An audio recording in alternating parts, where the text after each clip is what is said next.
Bonjour éclaireur pour vérité, bonjour à tous mes condisciples de la grande classe éclaireur pour vérité. Photocopie, notre choix. Chez éclaireur pour vérité, notre rôle consiste aussi à analyser une situation sociopolitique en vue d'en dévoiler son futur. C'est pour cette raison que nous avons une longueur d'avance sur les autres. Et d'aussi loin que nous puissions voir, Tenebrahima Ouattara est pour nous l'homme de la situation après le président Ouattara.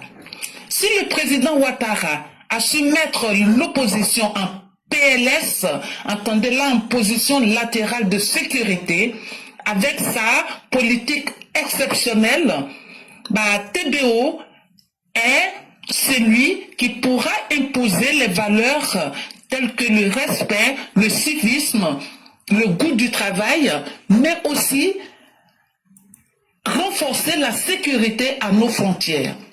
Il y va quand même de la vie de millions d'âmes. Il a l'assurance, le calme du président Ouattara, avec comme bonus l'art de se faire respecter. Nous reviendrons sur le dossier TBO. Donc, attendez-vous à nos sorties pour vanter les mérites qui, loin d'être édulcorés, sont originaux. D'aucuns arguent que la Côte d'Ivoire risquerait d'être dirigée par une dynastie, celle de Ouattara. Mais, alors, si cela fonctionne, pourquoi chercher loin ce qui est tout près? Comment pourrions-nous qualifier alors ceux qui dirigent au Togo depuis des décennies et au Tchad et ceux de l'AES qui ont braqué le pouvoir purement et simplement? Il est très aisé de critiquer, mais la Côte d'Ivoire est une jeune nation, vieille seulement de 65 ans. Et nous sommes pour la plupart acteurs et observateurs de cette jeune nation qui requiert un homme aux multiples qualités, telles que TBO. Alors, si pour vous, voir TBO succéder à Ado est une option, pour nous, c'est une priorité. Merci et à bientôt. Merci infiniment, Mère Blanc. Merci encore de clarifier de façon très exacte la position des EPV. En réalité, j'aime dire que nous sommes des gens en prospection. Mais la prospection, ça veut dire quoi? Si je dois vous donner quelques synonymes du mot prospection, vous pouvez prendre enquête, exploration, fouille, investigation, recherche. Ça veut dire quoi? Ça veut dire que nous, je prends par exemple une entreprise, nous recherchons des nouveaux clients pour l'entreprise. Et donc cela demande de l'efficacité. Cela demande de créer des bases de données, de cibler des publics qu'on vise et d'utiliser des outils pour effectuer un suivi qui est adapté. Et tout se fait en mettant en place un objectif concret. En français simple, ça veut dire, vous nous voyez là, derrière les caméras là, on ne parle pas dans le vide. Quand on dit quelque chose là, c'est parce qu'au minimum, on a étudié ça sur au moins 5 ans. Ça veut dire ce qui va se passer dans les 5 ans là. Il y a des choses que nous on connaît déjà. À travers les hommes qu'on voit, à travers les actions qu'on voit, on peut faire de la prospection pour savoir où ça va nous conduire. Donc nous ne venons pas pour bavarder. Nous ne sommes pas esclaves des événements. Ah, comme il n'y a rien là, donc on n'y a rien à dire. Il y a toujours quelque chose à dire.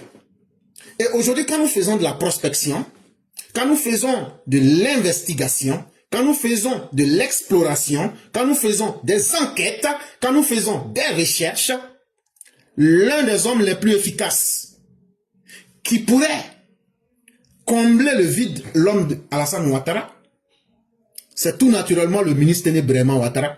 Et pourquoi? Parce qu'aujourd'hui, il n'est pas défini par sa filiation. Aujourd'hui, quand on dit le nom TBO, c'est ce qu'il a fait pour la Côte d'Ivoire que les Ivoiriens retiennent.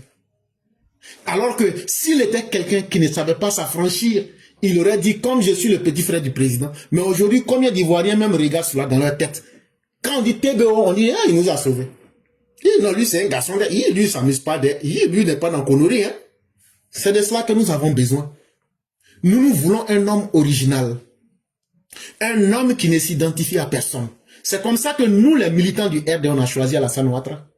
Nous ne voulons pas quelqu'un qui vienne pour dire « je veux être comme telle personne ». Et TBO, attendez, il ne dira jamais qu'il veut ressembler à son grand frère parce qu'il est lui-même. Il est lui-même. Et retenez cela pour de bon. Et il n'est pas un citoyen à moitié pour dire que vos bouches là, vous allez parler 1000 fois. S'il est ivoirien et que la constitution lui permet de se présenter là, il va se présenter en 2030. Bon, nous là, quand on regarde ce que l'avenir nous promet là, si nous voulons conserver la stabilité, il a déjà fait ses preuves en termes de sauver la vie de nos parents. Quelqu'un qui a pu sécuriser vos vies, ça veut dire c'est l'homme le plus à jour qui a une maîtrise de la réalité. Pourquoi ne pas continuer avec cette personne? Quand vous regardez comment le monde évolue aujourd'hui, l'instabilité dans le monde, aujourd'hui des États voyous qui veulent aujourd'hui s'attaquer aux pays qui sont stables. Est-ce qu'il y a quelqu'un qui peut être plus efficace dans cette sécurité-là que celui qui a eu une expérience la plus mise à jour et la plus aboutie? C'est sur ça que nous posons la question. Aujourd'hui, dans la question de la gestion de l'État, quelqu'un qui a appris, mais quelqu'un qui est resté dans la rigueur. Aujourd'hui, là, c'est que le président Ouattara n'a plus en termes de rigueur. Là. Nous recherchons quelqu'un qui a de la rigueur, de la fermeté. Vous, les militants du RHDP, qu'est-ce que vous reprochez à Ouattara aujourd'hui? Il est devenu trop politicien et là, j'ai eu raison de lui quelque part. Maintenant, nous retrouvons cette même capacité en quelqu'un d'autre. Et est-ce que vous allez vous laisser, est-ce que vous allez faire la promotion des qualités pour sauver tout le monde? Ou bien vous allez vous laisser emberlificoter par des gens qui vont venir vous dire non, si on fait ça, ça ne sera pas bien. Vous pensez qu'on est en train de parler de moralité? Vous pensez que le jour que la vie de vos parents sera en danger, ceux qui vont mettre la vie de vos parents en danger, ils vont vous demander si c'est bien ou pas? N'ayez pas honte, chers militants. C'est dans le RHDP que nous avons formé les cadres qui peuvent gérer ce pays. C'est dans le RHDP que nous avons formé des personnes qui peuvent apporter des résultats concrets aux Ivoiriens.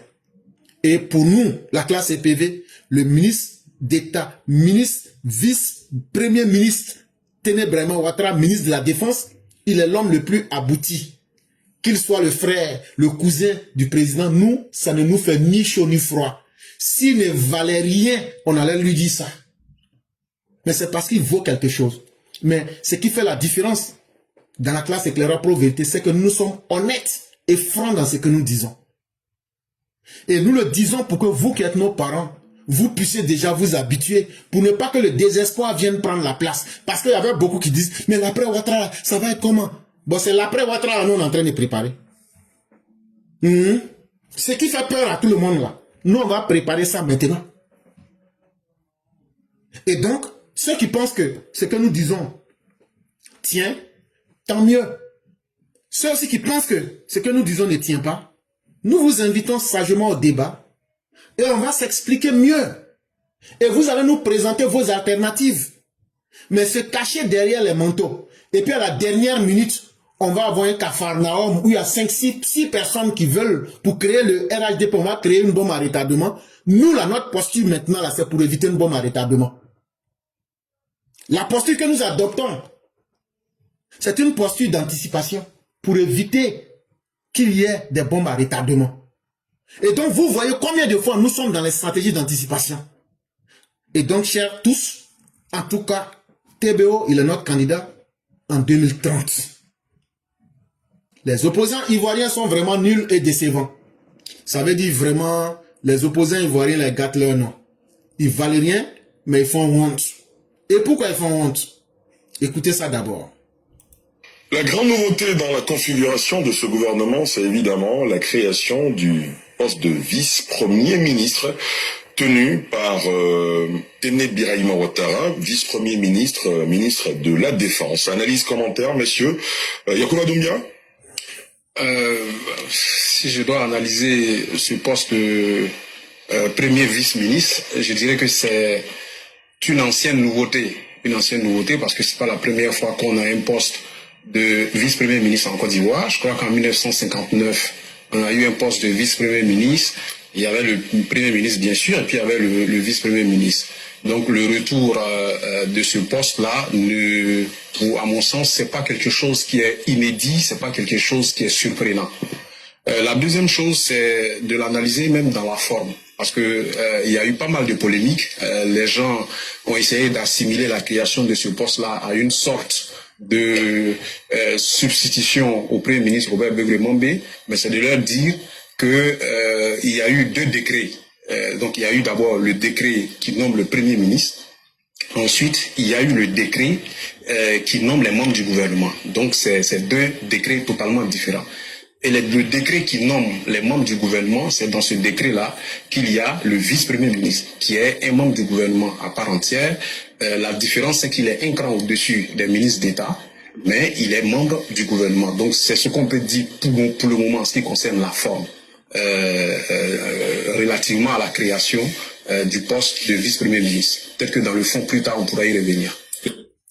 Donc, qu'est-ce qu'ils ont fait croire aux gens pendant le week-end? Le poste de vice-premier ministre, c'est anticonstitutionnel, ce n'est pas beau, ce n'est pas ceci, ce n'est pas cela. On vous a compris. Vous qui vous inquiétez de la Côte d'Ivoire, alors que quand vous étiez au pouvoir, vous ne vous inquiétez pas. C'est l'acte d'inconscience le plus absolu. Mais le poste de vice-premier ministre, là, est-ce que ça existe quelque part dans le monde? Je vous ai déjà expliqué, mais je reviens simplement pour pouvoir donner quelques détails. Oui, ça existe en Afrique. Par exemple, où? Au Mali, ça existe. Par exemple, en République démocratique du Congo, ça existe. Mais et à part Afrique, ça existe où encore? Ça existe en Finlande, ça existe aux Pays-Bas, ça existe en Belgique, ça existe en Russie, ça existe au Pays de Galles, ça existe au Canada, ça existe aussi dans des pays de l'Asie comme le Japon, comme la Corée du Nord. Donc, vous voyez que je vous ai donné plusieurs exemples. Donc, ceux qui jouent les étonnés ou bien les surpris, en réalité, c'est votre mauvaise foi que vous voulez cacher en voulant créer une tempête dans un verre d'eau. Et comme je l'ai dit et je le répète, un vice-premier ministre ne remplace pas le premier ministre. Il ne fait que suppléer le premier ministre en cas de vacances ou bien si le premier ministre est en mission. Ou bien le premier ministre peut dire au vice-premier ministre, va faire ça, va faire ça, va faire ça. Mais ce n'est pas un rôle qui vient pour concurrencer le premier ministre. C'est aussi simple que cela. Et quand on parle et que ça des gens censés on parle clairement pour que les gens comprennent, sans mauvaise foi, c'est de cela qu'il est question. Mais depuis que le président Ouattara, après vous avoir cité tous les pays du monde, pourquoi le président Ouattara a fait quelque chose? Alors que quand eux, ils avaient leur gouvernement, eux, ils ont formé leur gouvernement dans VC, odeur de caca était sur eux comme ça. Mais eux là, eux n'ont jamais senti cette odeur-là. C'est pourquoi Ouattara a nommé vice-premier ministre là. En réalité, c'est pas vice-premier ministre. Hein. Il n'aime pas la tête de TBO. Pourquoi il n'aime pas la tête de TBO? Ils savent que c'est quelqu'un là, quand tu lui donnes un poste là, il fait le travail là, zo. Donc eux, ils n'aiment pas ça. Et là, soit là, le gouvernement n'a qu'à échouer. Et donc là, tout ce qu'ils vous disent là, ce n'est pas ce qu'ils disent en réalité, mais c'est ce qu'ils ne disent pas là qui est important. Et il est devenu vice-premier ministre. Ah, ça là, c'est pas bon, hein? On dit, c'est pas bon comment? Il n'explique pas. En réalité, c'est pas bon pour eux, parce que c'est une montée en puissance de TBO qui va lui permettre de superviser, dans un certain sens, les actions du gouvernement. Donc, leurs amis qui sont nommés ministres, leurs amis qui sont ministres là, chez qui ils se cachent la nuit pour aller prendre l'argent là, ils pourront plus partir prendre l'argent. C'est ça qui fait mal à nos opposants et puis ils sont en train de crier. Parce que vous savez là, il n'y a pas quelqu'un qui aime faire fils à Billy là, donner à Dieu là, qui aime faire plus que nos opposants là. Vous les voyez crier comme ça là. Quand tu vas à la présidence là, tu les vois là-bas, ils s'alignent et puis ils prennent l'argent. C'est pas modestie. Mais si vous êtes garçon là, dites, je vais donner vos noms en direct. Et puis vous allez poser plainte contre moi et puis on va aller ouvrir et puis on va montrer aux gens. Vous les voyez crier comme ça là. Eux tous là, ils s'en vont dans les ministères pour prendre l'argent. C'est ça là maintenant là. Comme Tebo est venu maintenant pour superviser là, ça va gâter leur affaire. C'est ça, ils sont en train de crier comme ça. Sinon, c'est pas à faire d'autre chose. Et donc là, ils pensent que s'ils prennent ça pour faire un tollé, les gens seront embobinés dedans et puis on va dire c'est mauvais. Mais vous avez tiré dans la poussière. Et c'est là que vous voyez les commentaires les plus saugrenus, diantres. Est-ce qu'un jour, on aura une opposition qui se respecte au point d'élever un peu le niveau du débat en Côte d'Ivoire? Est-ce qu'un jour, la Côte d'Ivoire aura cette chance-là? Parce que les thématiques que notre opposition aborde, on comprend que ce sont des gens qui sont tarés et des incultes en puissance exponentielle. Des gens qui n'ont aucune connaissance, mais aujourd'hui qui veulent s'estimer être des savants. Des gens qui veulent aujourd'hui expliquer à Alassane Ouattara comment on doit former un gouvernement. Et vous aussi. Si vous étiez plus fort que lui là, mais il y a longtemps, vous aurez eu raison de lui. Une opposition qui n'est même pas capable de s'unir pour enlever Ouattara. C'est eux qui veulent maintenant expliquer à Ouattara comment il doit former son gouvernement. Alors que les Ivoiriens même disent, vraiment nous on est contents et tout marche bien.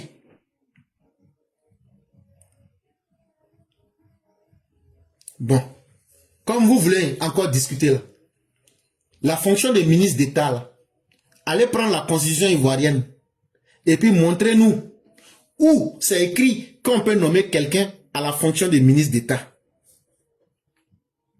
Comme vous ne savez rien là, comme vous êtes des nuls là, comme vous êtes des tarés là, allez prendre la constitution, venez nous montrer le rôle de ministre d'État là, venez nous montrer où c'est écrit dans la constitution. Mais ça ne vous gêne pas, hein? Parce que vous devrez chercher ce qui est inutile en pensant que c'est ça qui va impressionner les Ivoiriens.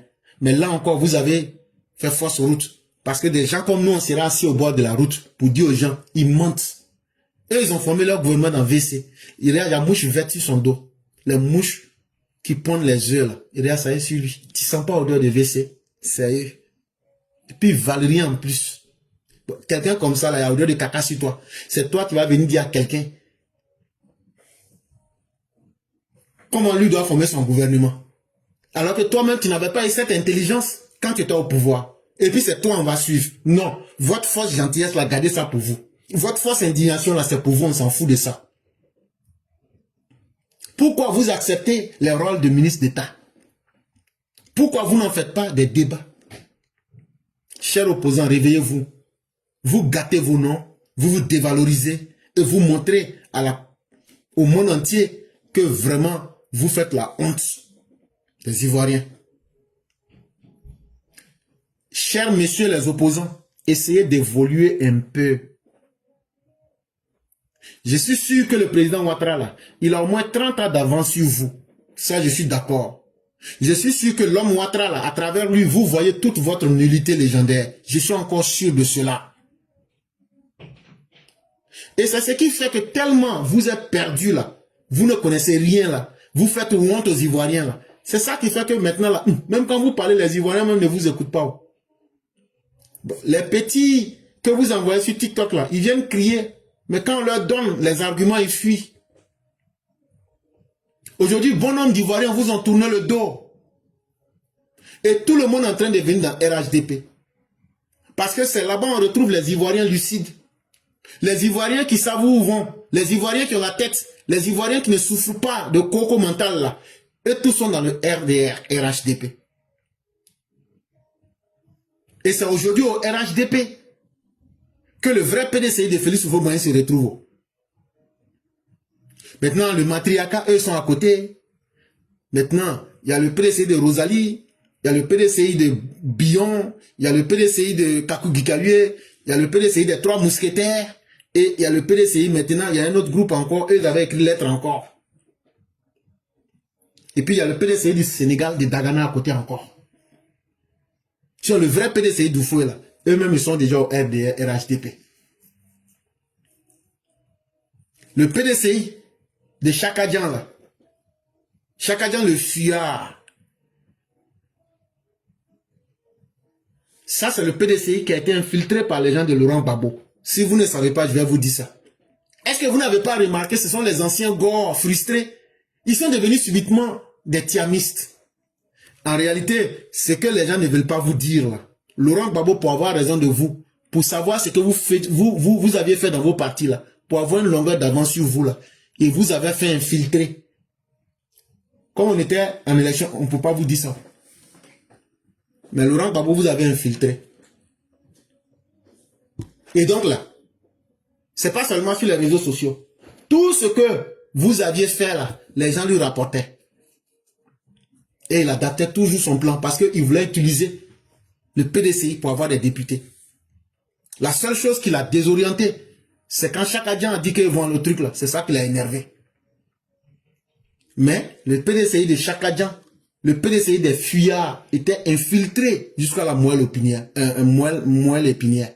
Ça, c'est pas notre problème. Ce que nous, on vous demande là, on dit que le chien aboie, la caravane passe. Laissez la Côte d'Ivoire comme ça, là, elle va évoluer.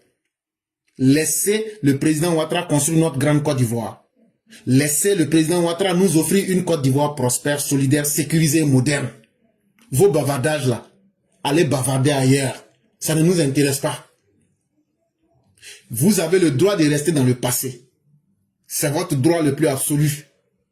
Mais nous, on va avancer avec le TGV Alassane Ouattara. Et il n'y a personne qui va pouvoir nous arrêter. Ça là, il était important qu'on vous dise ça. Et c'est très important que vous reteniez cela.